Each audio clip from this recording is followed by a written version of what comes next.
El siguiente segmento es clasificación F, formativo, educativo cultural. A, apto para todo público.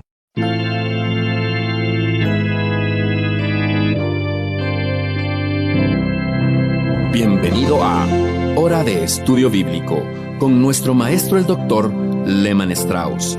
Este estudio es el resultado del tiempo personal con el Señor, el ministerio pastoral y la experiencia en conferencias bíblicas del Dr. Lehman Strauss. Él nos instruye y alienta con la enseñanza de la palabra de Dios. Ahora, el Dr. Strauss. Muy bien, muchas gracias. Y gracias a ustedes, estimados oyentes, por sintonizar Hora de Estudio Bíblico. Antes de comenzar con nuestro estudio de hoy, quiero que reciban mi aprecio por sus oraciones y ofrendas. En esta semana hemos recibido cartas de ustedes que han sido de mucha fortaleza para mí. Así que muchas gracias. Y antes de continuar con nuestro estudio en las últimas 7 palabras de Cristo en la cruz, vamos a acercarnos a Dios en oración. Padre misericordioso, es en el nombre de nuestro Señor Jesucristo que nos acercamos a ti nuevamente con corazones agradecidos por el privilegio de conocer al Salvador en forma personal y práctica. También te agradecemos, Dios, por poder estudiar tu santa palabra, la Biblia, y por la asistencia del Espíritu Santo, nuestro gran Maestro. Te rogamos que ministres a todos los que están escuchando en este momento, Padre, y hoy pensamos de manera especial en los ancianos y aquellos que están deprimidos, aquellas queridas personas que nos han escrito que tienen 70, 80 o aún 90 años. Y qué bendición son sus corazones para este programa. Dios, fortaléceles en una manera muy especial en este día. Provee para sus necesidades espirituales, emocionales y físicas. También te rogamos por tus queridos hijos. Muchos de ellos están solos y necesitan la fortaleza de las Escrituras y del Espíritu Santo, y queremos llevar sus cargas y sus pruebas. También oramos por las familias, por los jóvenes y por los niños que escuchan este programa. Que este sea un buen día para todos nuestros oyentes. Oramos especialmente por los que están en prisión también y que desde allí nos escuchan tu palabra, Dios, escuchan este programa radial. Padre, fortaléceles hoy, que lleguen a conocer a Cristo como Salvador personal, aquellos que aún no lo tienen, y que todos nosotros podamos estar orando por ellos. Escúchanos, Dios, porque oramos en el nombre de nuestro Señor Jesucristo. Amén. En el programa anterior habíamos comenzado a analizar la necesidad de la muerte del Señor Jesucristo en la cruz. Dijimos que esto era muy importante para luego poder comenzar de lleno con el estudio de las 7 últimas expresiones que el Señor pronunció en la cruz, estando crucificado. Ahora, ¿por qué era tan importante o imperativo que Cristo muriera en la cruz? Bueno, en el programa anterior dijimos que era necesario que el Señor Jesucristo muriera para que el hombre pudiera reconciliarse con Dios. Pero también era necesario que Cristo muriera porque el pecador necesitaba paz con Dios. La ausencia de paz entre Dios y el pecador es el resultado del pecado no perdonado. No puede haber paz a menos que el pecado sea perdonado. El perdón es un requisito necesario para que exista la paz entre Dios y el hombre. La enemistad que existe entre Dios y el hombre surge de la mente carnal del hombre. Romanos 8:7, Pablo dice: la mente carnal es enemistad contra Dios, porque no está sujeta a la ley de Dios, ni tampoco puede. La causa de esto es el pecado que crea desarmonía con Dios, y si el pecado no ha sido perdonado, continúa la alienación que existe entre Dios y el hombre. El más grande descubrimiento que puede hacer el pecador es que, si quiere tener la paz perfecta, debe encontrar la manera de estar en armonía con Dios. Ahora bien, amigos queridos, por favor saquen de su mente cualquier idea que puedan tener, o que ya puedan tener, de que por nuestro propio esfuerzo podemos hacer la paz con Dios. Debemos regresar a la palabra de Dios. Estudie cuidadosamente las siguientes palabras escritas en Colosenses 1, 19 y 20. Dice, por cuanto agradó al Padre que en Él, en Cristo, habitase toda plenitud, y por medio de Él reconciliar consigo todas las cosas, así las que están en la tierra como las que están en los cielos, haciendo la paz mediante la sangre de su cruz. ¿Comprende eso? Haciendo la paz mediante la sangre de su cruz. La plenitud divina, la totalidad de la deidad, estaba en Dios hombre, Jesucristo, para que Él pudiera hacer la paz mediante la sangre de su cruz. Romanos 5:1 dice, justificados pues por la fe, tenemos paz para con Dios por medio de nuestro Señor Jesucristo. El alma que confía en la muerte de Cristo para su propio perdón, tendrá paz con Dios. Algunos años atrás escuché el sermón de un evangelista quien concluyó el mensaje invitando a los inconversos sobre esta base. Él dijo, si alguno de ustedes, de los que están aquí en esta noche, no son salvos, hagan la paz con Dios. Ahora, amigos míos, me sonó a imposible. Es imposible que un pecador haga la paz con Dios. Usted no sabría cómo hacer la paz con Dios, y yo tampoco. Pero es Dios quien hace la paz con nosotros. Escuche Colosenses 1:20, dice, haciendo la paz mediante la sangre de su cruz. Era necesario que Cristo muriera, no solo por la paz del pecador, sino también por la pureza del pecador. La ausencia de pureza en el pecador es el resultado del pecado no perdonado y de su alejamiento de Dios. Bueno, de esta manera he tratado de mostrar que la muerte del Señor Jesús fue la muerte del Dios hombre en la cruz, y que Cristo efectuó el perdón y la paz para los pecadores, no por lo que Él dijo en un sermón, sino por su sacrificio sustitutorio en la cruz. No por ninguna enseñanza pública, sino por su muerte vicaria en nuestro lugar. Pero, amigos, el simple perdón y la paz nos dejarían incompletos. Ojo, al decir esto no trato de subestimar el perdón que Dios hizo posible. Simplemente quiero agregar que la muerte de Cristo llega más profundo, va más allá del perdón y la paz. Provee para el pecador que cree una conciencia interior, un claro darse cuenta de que él ya no es más una ofensa para Dios, y eso es maravilloso.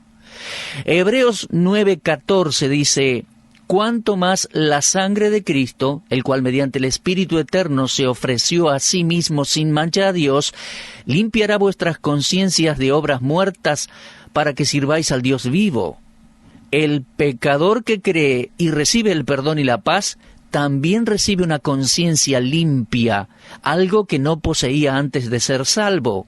Aquel que no es salvo tiene una conciencia aguda respecto a lo impuro más que de lo puro, mientras que aquel que es salvo tiene una conciencia más perspicaz respecto a lo puro más que de lo impuro. En vez de una conciencia contaminada, el Hijo de Dios ahora conoce la diferencia entre la conciencia manchada y aquella que fue limpiada, y sus deseos son hacia aquel que lo liberó. ¿Qué produjo el cambio? Bueno, ciertamente no fue la ley, sino el amor de Dios. Romanos 5:8 dice, Dios muestra su amor para con nosotros, en que siendo aún pecadores, Cristo murió por nosotros. Sí, era necesario que el Señor Jesucristo muriera para que obtengamos perdón y paz, pero también pureza. Además fue necesario que Cristo muriera para que el pecador tuviera poder. El cristiano tiene perdón, tiene paz, tiene pureza, pero no es inmune a las tentaciones en el pensamiento, en el hablar y en sus hechos. Para vivir victoriosamente sobre el pecado necesitamos poder. Ser cristiano no nos exime de la posibilidad de pecar. Ahora, las enseñanzas de Cristo respecto a lo correcto y a lo incorrecto son muy finas, muy firmes también. Pero sus enseñanzas no nos capacitan a ninguno de nosotros para triunfar sobre el poder del pecado. Y si yo soy honesto, voy a admitir eso. Recordemos que el apóstol Pablo dijo en Romanos 7:18 al 21, y yo sé que en mí, esto es en mi carne, no mora el bien, porque el querer el bien está en mí, pero no el hacerlo. Porque no hago el bien que quiero, sino el mal que no quiero, eso hago. Y si hago lo que no quiero, ya no lo hago yo, sino el pecado que mora en mí. Así que, queriendo yo hacer el bien, hallo esta ley, que el mal está en mí. Como usted verá, nosotros estamos constantemente en un conflicto, y a veces inclinados al mal. Y esto a pesar del hecho de que los dichos de Cristo están todavía en nosotros. Estudiamos sus preceptos, pero estos no nos proveen el necesario poder para obedecerlos. Sus dichos no nos dan el poder para vencer el mal, sino que lo lograremos por medio de su muerte y la obra del Espíritu Santo. Leo en el texto allí en 1 Corintios 1:18. Porque la palabra de la cruz es locura a los que se pierden, pero a los que se salvan, esto es a nosotros, es poder de Dios. Sí, mis amigos, la muerte de Cristo nos da poder. Vamos a analizar un poco el tiempo gramatical del verbo. Algunos lo traducen como se salvan y otros como siendo salvos. Ahora, es verdad que nosotros los cristianos hemos sido salvos del castigo del pecado. Efesios 2:8 dice, por gracia sois salvos. Y también estamos seguros de que seremos salvos en el futuro, es decir, seremos salvos de la posibilidad incluso de pecar. El primero está en pasado, es decir, fuimos salvos del castigo del pecado. Y el segundo texto está en el futuro, seremos salvos de la posibilidad incluso de pecar. Pero de lo que quiero hablar ahora es respecto al poder sobre el pecado al presente, la victoria para no cometer pecado, el poder que necesitamos para eso. Hemos sido salvos del castigo del pecado, seremos salvos de la posibilidad de pecar, pero esta es una buena noticia, mi amigo, podemos ser salvos ahora de la práctica del pecado. Necesitamos ese poder. Nuestro versículo allí en 1 Corintios 1:18 nos dice que si somos salvos, es la palabra de la cruz la que tiene el poder de Dios para esta salvación. Verá, la salvación en la Biblia está establecida en 3 tiempos, 3 pasos, 3 etapas. Y estos 3 tiempos de la salvación están relacionados con los 3 tiempos gramaticales, pasado, presente y futuro. La palabra eterna de la cruz capacita al pecador para encontrar la salvación del castigo del pecado, y esa misma palabra eterna proveerá poder para vivir poderosamente sobre el pecado. Observe esto, no es la predicación de la cruz, sino la palabra, el verbo que se hizo carne, en quien habita toda la plenitud de la deidad y que murió en la cruz y luego resucitó. Ahora, no es mi propósito en esta serie de estudios simplemente examinar las palabras que un hombre pronunció cuando estaba muriendo en una cruz, sino las palabras de la palabra, del verbo, él mismo. Cuando llegamos al final de nuestros propios recursos, nos damos cuenta de que no podemos sin Cristo, y es entonces que Él obra con su poder en nosotros y por medio de nosotros. Créanme cuando les digo que Cristo es suficiente para todo lo que usted y yo necesitaremos en esta vida, y eso incluye el poder necesario para una vida victoriosa sobre el pecado. Finalmente quiero decirles que Cristo fue necesario que muriera por la esperanza del pecador. Escuchen lo que dice 1 Corintios 15:19. Si en esta vida solamente esperamos en Cristo, si no hubiera resucitado, seríamos los más dignos de conmiseración de todos los hombres. Mire, déjeme decirle que no hay una esperanza brillante en una religión cuyo fundador todavía permanezca muerto. Los discípulos en el camino a Emaús testificaban de eso. Luego de la crucifixión de nuestro Señor, ellos siguieron su camino con tristeza, con desesperanza. En Lucas 24:17 leemos que ellos estaban tristes. ¿Por qué estaban tristes? Bueno, la respuesta es clara en el versículo 21. Ellos dijeron, nosotros esperábamos que Él era el que había de redimir a Israel, y ahora, además de todo esto, hoy ya es el 3er día que esto ha acontecido. La esperanza que una vez tuvieron ya no estaba más en ellos, y todo por sus propios corazones necios e incrédulos. Bueno, en realidad ellos sabían mejor de lo que creían. El apóstol Pablo escribió en 1 Corintios 15, 1 al 4, «Os declaro, hermanos, el evangelio que os he predicado, el cual también recibisteis, en el cual también perseveráis. Y dice después, fue sepultado, resucitó al tercer día conforme a las Escrituras. Mis amigos, nuestra esperanza futura está en nuestro Señor resucitado. Pero vemos que era necesario que Él muriera primero, antes de que Él pudiera resucitar de los muertos, lógicamente. Romanos 4:25 dice, fue entregado por nuestras transgresiones y resucitado para nuestra justificación. En 1 de Pedro 1:3 leemos, bendito el Dios y Padre de nuestro Señor Jesucristo, que según su grande misericordia, nos hizo renacer para una esperanza viva por la resurrección de Jesucristo de los muertos. ¿Lo entiende? Ese es el valor inmenso de la muerte de Cristo en la cruz. Bueno, ahora, hecha esta introducción acerca de quién es el Señor y entendiendo el valor de su muerte en la cruz, vamos a comenzar el estudio propiamente dicho de las 7 palabras de Cristo en la cruz.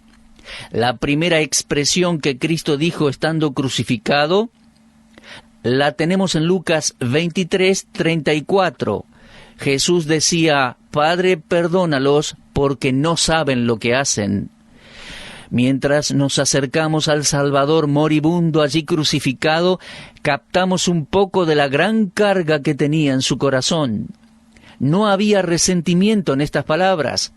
Él podría haber pronunciado maldiciones sobre aquellos que le infligían sufrimientos. En sus palabras no había autocompasión ni egoísmo. Él podría haber reclamado a sus crucificadores o torturadores clemencia y consideración. Y déjenme decirle que será de provecho para nosotros si nos movemos lentamente a través de estos estudios sobre las palabras que Cristo pronunció en la cruz, escuchando con atención cada palabra para no perder su significado completo. Observe por favor en el versículo que acabamos de mencionar la primera palabra, la palabra Padre, porque ella nos muestra algo. A pesar de todo lo que él había pasado y que estaba pasando incluso en ese mismo momento, él no perdió la conciencia de su condición de hijo. El Padre y él todavía tenían una bendita comunión. Bajo una pesada carga, cuando lo justo está siendo suprimido y lo injusto parece salir triunfante y prevalecer, la fe, mi amigo, es tentada a dudar de que Dios está todavía tratando con nosotros como Padre. Más bien a veces sentimos que Él nos está tratando como un juez.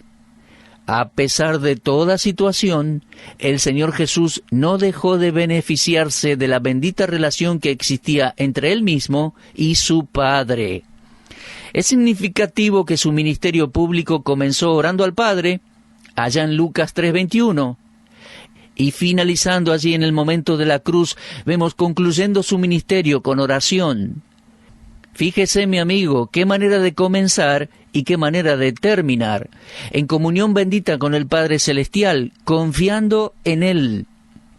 Durante la breve estadía de nuestro Señor en la tierra, Él a veces pasaba toda una noche en oración. Y en este momento, al final, en medio de su tristeza más profunda en la cruz, entró nuevamente a la cámara de oración.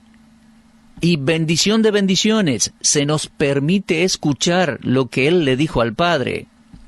Mis amigos, yo no puedo pensar en ninguna relación sobre la tierra más satisfactoria que la relación entre el Hijo y el Padre, teniendo cada uno confianza en el otro. Oh, queridos hijos de Dios, ni por un momento nos consideremos a nosotros mismos como inútiles. Si no podemos asistir a reuniones, repartir folletos, enseñar en la escuela bíblica dominical, si no podemos cantar, si no podemos tocar un instrumento musical, no podemos predicar o escribir un libro, mis amigos, mis hermanos, podemos orar mientras tengamos conciencia.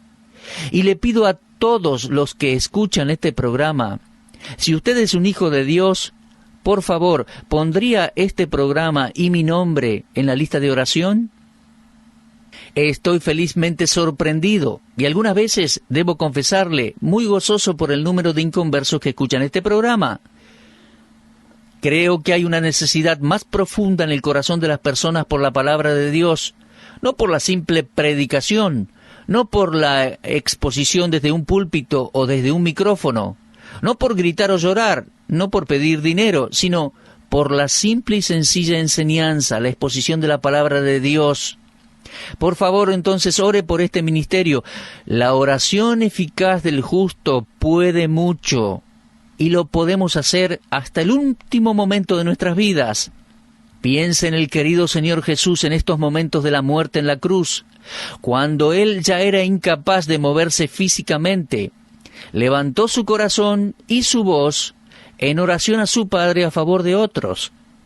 Mis amigos, es un gran ejemplo, y qué privilegio es orar, aún en tiempos de enfermedad y de vejez. En su oración el Señor Jesús dijo: Padre, no saben lo que hacen. Personalmente creo que se refiere a los soldados romanos que le crucificaban. Ahora, esto me dice que ellos ignoraban algo. ¿Qué ignoraban? Ciertamente creo que no eran ignorantes del hecho de que estaban crucificando a un hombre inocente, porque en Lucas 23, 14 y 15 leemos: habiéndolo interrogado, dice Pilato, yo delante de vosotros no he hallado en este hombre delito alguno de aquellos de que le acusáis. Y ni aun Herodes, porque os remití a él, y aquí nada digno de muerte ha hecho este hombre. Cuando los judíos descubrieron que Pilato, siguiendo su costumbre de soltar un prisionero en la Pascua, estaba planeando dejar libre a Jesús, le demandaron que soltara a Barrabás. La multitud en realidad sabía que Cristo no había hecho nada digno de muerte. Ellos no ignoraban el hecho de que estaban enviando a la muerte a un hombre inocente. Todo el juicio del Señor Jesús en realidad fue una gran injusticia. Ahora, ¿de qué ellos entonces eran ignorantes? Jesús oró: Padre, perdónalos, porque no saben lo que hacen. ¿Qué era lo que no sabían? Ellos no sabían que estaban crucificando al Señor de la gloria. El apóstol Pablo escribió en 1 Corintios 2:8, la que ninguna de los príncipes de este siglo conoció, porque si la hubieran conocido, nunca hubieran crucificado al Señor de la gloria. Y luego de la crucifixión, Pedro dijo en Hechos 3:17, ahora, hermanos, sé que por ignorancia lo habéis hecho, como también vuestros gobernantes. Por todos sus pecados en contra de la luz había una ceguera verdadera con respecto a la verdadera persona y propósito de Jesucristo. Pero tanto Pedro como Pablo reconocieron cierta ceguera en los enemigos de Cristo. Y eso debido a que Cristo era tan diferente al Mesías que ellos esperaban. La gente no era consciente de la terrible criminalidad de su conducta. Déjeme decirle que la ignorancia más abismal en el mundo hoy es la ignorancia de los hombres sabios y mundanos con respecto a las cosas espirituales. ¿Y cuán ignorante es la gente hoy con respecto a las cosas espirituales? Los sabios hombres mundanos son tan ignorantes de las cosas espirituales simplemente debido a que ellos descuidan la Biblia.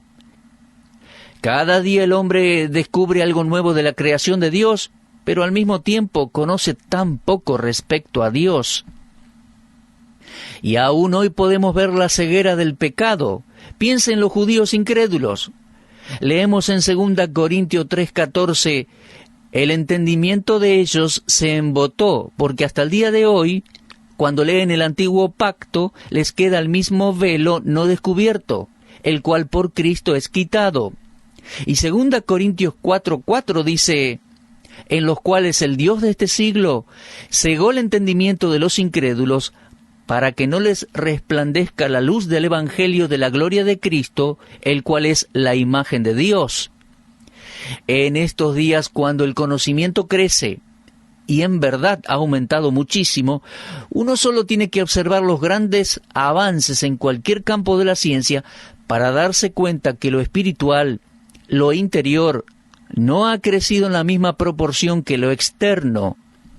Algunos de los grandes secretos científicos descansan en las mentes de inconversos. Y a pesar de todos estos descubrimientos científicos, muchos de estos hombres permanecen espiritualmente ciegos. Pero esto no sucede con todos los intelectuales. Conozco hombres de brillante carrera y prodigios intelectuales que llegan a leer la Biblia cuidadosamente para probar todo lo falso y asimilar todo lo verdadero. Los grados de la ceguera de esos hombres desaparecieron porque vieron su vergüenza y aceptaron a Cristo como Salvador personal, ni más ni menos. El famoso escritor ruso Tolstoy dijo: «Por 35 años en mi vida fui un hombre que no creía en nada. Hace 5 años que creo en las doctrinas de Jesús y toda mi vida tuvo una repentina transformación». Y bien, amigos, ¿qué con respecto a ustedes? ¿Qué con respecto a usted, mi estimado oyente? ¿Ha conocido usted al Señor Jesucristo como su Salvador personal? El gran Dios y Señor, el gran Dios hombre, murió en la cruz por nuestros pecados. Y Él sabe comprender nuestra falta de información y dice: Padre, perdónalos porque no saben lo que hacen. Pero cuando ya estamos informados, somos responsables de lo que hemos oído. ¿Ha conocido usted al Señor Jesús como Salvador personal? Quizás usted sea educado e inteligente, quizás un abogado, un profesional, un doctor o un trabajador social, maestro o profesor, pero sin el Señor Jesucristo, usted está ciego y perdido sin Dios. Mi amigo, Dios quiere perdonar sus pecados y la base y fuente de su perdón es la sangre derramada de Cristo en el sacrificio de la cruz. Es mi deseo y oración que sus ojos, corazón y mente se abran para recibir a Cristo como su Salvador personal. Si usted no es creyente, confíe en el Señor Jesucristo y Dios dice que Él le salvará, Él le otorgará perdón de pecados y vida eterna. Y mis amigos, si alguno de ustedes necesita asesoramiento o ayuda para dar ese paso de fe, para recibir a Cristo como Salvador, no dude en consultar en la consejería de esta radio bíblica. Y para ustedes, mis hermanos y hermanas en Cristo, unámonos dando gracias a Dios por su perdón y su amor. Gracias por habernos escuchado en el día de hoy. Que Dios les bendiga y que tengan un gran día. En nuestro próximo programa ya vamos a avanzar desarrollando plenamente el estudio de las últimas 7 palabras de Cristo en la cruz. Será hasta entonces y muchas gracias. Usted estuvo escuchando Hora de Estudio Bíblico con el maestro el doctor Lehman Strauss. Si desea escuchar una vez más este mensaje, visite nuestra página en la internet www.bbnradio.org. Le dejamos la invitación para que el día de mañana nos acompañe aquí, en este mismo horario y punto del dial. Hora de Estudio Bíblico es una producción de BBN.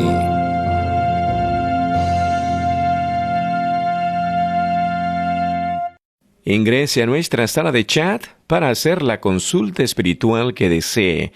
www.bbnchat.org. Este es un servicio totalmente gratis. Muchas gracias. Somos sus amigos de BBN.